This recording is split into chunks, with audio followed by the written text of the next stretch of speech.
will be discussing about the feedback mechanism of hormones অথবা hormone feedback পদ্ধতির মাধ্যমে কিভাবে নিয়ন্ত্রিত হয়। To begin with, I have two questions. One is, what are hormones? Hormone বলতে আমরা কি বুঝি? And the second question is, হরমোনের ফিডব্যাক মেকানিজম বলতে আমরা কি বুঝি? Coming to the first questions, hormone কাকে বলে? By definition, hormone is a chemical messenger of our body, যেটার মাধ্যমে একটি অর্গান থেকে অপর একটি অর্গানের বা দূরবর্তী কোনো অর্গানের সাথে সংযোগ স্থাপন করা যায় একটি রাসায়নিক বার্তা প্রবাহের মাধ্যমে। তাহলে আমাদের শরীরে একটি জায়গা থেকে আরেকটি জায়গায় রাসায়নিক বার্তা প্রবাহ করার দরকার কি? দরকার হচ্ছে একটি, যখন হচ্ছে আমরা সেই অর্গানটিকে কন্ট্রোল করার চেষ্টা করব বা সেই অর্গানের বিভিন্ন ফাংশনস আমরা হচ্ছে কন্ট্রোল করব। তাহলে সেই অর্গানটি ফাংশনগুলো কিসের মাধ্যমে কন্ট্রোল হবে? হরমোনের মাধ্যমে। আর হরমোন কিসের মাধ্যমে কন্ট্রোল হবে? ফিডব্যাক মেকানিজমের মাধ্যমে। Coming to the second question, that what is feedback mechanism?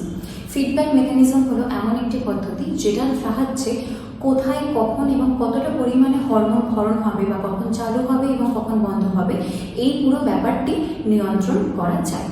In today's topic, we will be discussing about the thyroid gland, the feedback mechanism of thyroid gland.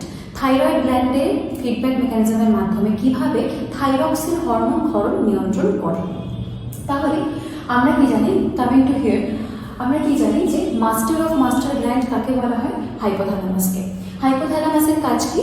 সমস্ত প্রকৃতির হরমোনের যে ক্ষরণ তাকে নিয়ন্ত্রণ করা। এবং কার মাধ্যমে নিয়ন্ত্রণ করা? সেকেন্ড আমার কাছে আরেকটি গ্ল্যান্ড রয়েছে যেটা হচ্ছে পিটুইটারি। পিটুইটারি, হাইপোথ্যালামাস কন্ট্রোল করবে হচ্ছে পিটুইটারিকে, পিটুইটারি কন্ট্রোল করবে বাকি আদার অর্গানগুলোকে, যাতে তারা নিয়ন্ত্রিতভাবে হরমোন ক্ষরণ করতে পারে whenever needed. So coming to thyroid গ্ল্যান্ডে হচ্ছে থাইরক্সিন ক্ষরণ।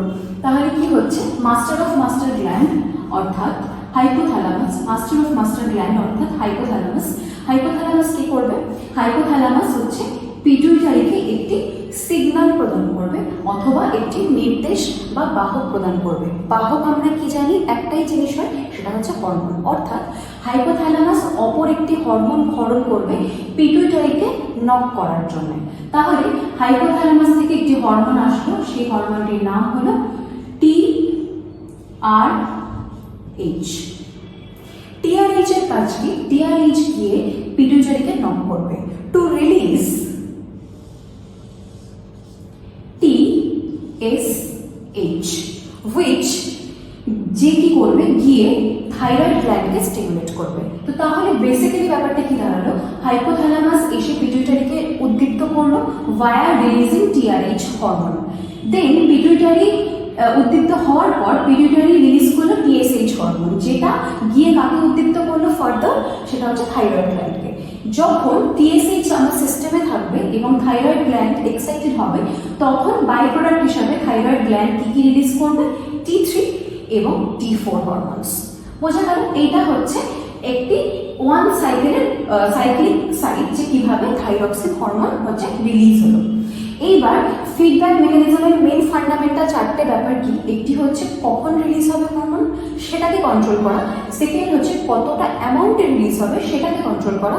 অ্যান্ড থার্ড অ্যান্ড ফোর্থ হচ্ছে কখন বন্ধ হবে হরমোন রিলিজ হওয়া এবং কখন চালু হবে। তো তাহলে এইটুকুনির মধ্যে ফিডব্যাক মেকানিজমের কতটুকুনি আমরা দেখতে পেলাম যে এখানে TRH রিলিজ হওয়াটা শুরু হলো, দেন সেটা গিয়ে পিটুইটারিকে নক করার পর TRH রিলিজ বন্ধ, দেন তারপর আবার TSH রিলিজ হলো, দিয়ে সেটা থাইরয়েডকে নক করলো, দেন ওটা আবার তো পজ মোডে থাকলো, দেন সেখান থেকে T3 এবং T4 রিলিজ হতে থাকলো। তাহলে TRH এর রেশিও এখন হাই, TSH এর রেশিও এখন high, T3 high, T4 high. Now যে এবার আমাকে ধরো আমার শরীরে T3 এবং T4 এর রেশিও যতটা দরকার তার থেকে বেশি কোয়ান্টিটিতে হয়ে যাচ্ছে, বা যতটা আমার দরকার ছিল সেটুকু এনাফ আমি পেয়ে গেছি। এইবার আমাকে কি করতে হবে? আমার শরীর তখন বলবে যে হচ্ছে থাইরয়েড গ্ল্যান্ডকে এসে যে now we do not need any more T3 and T4, now you should stop. যখন থাইরয়েড গ্ল্যান্ড এই মেসেজটা পাবে যে now I have to stop, তখন এই T3 T4 এসে থাইরয়েডকে নক করবে। বাই আফটার দ্যাট থাইরয়েড কি করবে? থাইরয়েড গিয়ে পিটুইটারিকে নক করবে যে now you have to stop. Then pituitary কি করবে? পিটুইটারি গিয়ে হাইপোথ্যালামাসকে নক করবে। Okay, if pituitary doesn't stop, thyroid কি করবে? ডিরেক্ট গিয়ে হাইপোথ্যালামাসকে নক করবে। তাহলে যদি পিটুইটারি বন্ধ না হয়, তাহলে পিটুইটারি বন্ধ না হলে তখন থাইরয়েড গ্ল্যান্ডকে আবার হাইপোথ্যালামাসকে নক করবে। এই যে সাইক্লিক আকারে কখন কতটা এবং কখন চালু হবে এবং কখন বন্ধ হবে, এই যে হোল প্রসেসটা, this is called feedback mechanism. তাহলে বেসিক্যালি কি দাঁড়ালো ব্যাপারটা, থাইরয়েড গ্ল্যান্ড T3 এবং T4 রিলিজ করার পর এর যে অরিজিনটা অর্থাৎ পিটুইটারি এবং হাইপোথ্যালামাসকে উল্টে মেসেজ পাঠাতে থাকলো যে আমার আর দরকার নেই। এই যে প্রথমে মেসেজের মাধ্যমে T3 and T4 রিলিজ এবং ফার্দার মেসেজ পাঠানোর মাধ্যমে হাইপোথ্যালামাসকে বন্ধ করে দেওয়া, টু রিলিজ বা হাইপোথ্যালামাসকে নক করা to stop releasing TRH and TSH, এই ব্যাপারটাকে ওভারঅল বলা হয় feedback mechanism of thyroid glands.